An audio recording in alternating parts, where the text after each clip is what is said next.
The wave of automation that swept away tens of thousands of American manufacturing and office jobs during the past 2 decades is now washing over the armed forces, putting both rear-echelon and front-line positions in jeopardy. Just as in the civilian economy, automation will likely have a big impact on military organizations in logistics and manufacturing, said Michael Horowitz, a University of Pennsylvania professor and one of the globe's foremost experts on weaponized robots. The U.S. military is very likely to pursue forms of automation that reduce back-office costs over time, as well as remove soldiers from non-combat deployments where they might face risk from adversaries on fluid battlefields, such as in transportation. Take warships for example.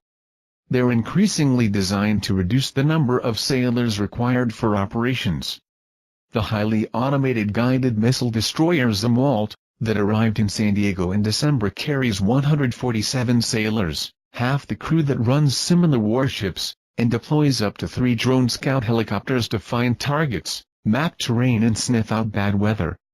The Office of Naval Research and the Pentagon's Strategic Capabilities Office continue to experiment with what futurists call a ghost fleet of unmanned, networked surface and underwater boats, and their flying drone cousins overhead.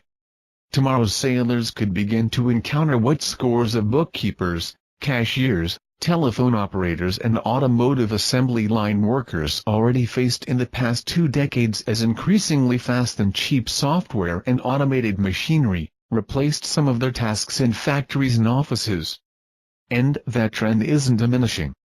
Advances in artificial intelligence, software and robotics threaten nearly half of all American civilian jobs during the next several decades, according to a 2013 analysis by Oxford University.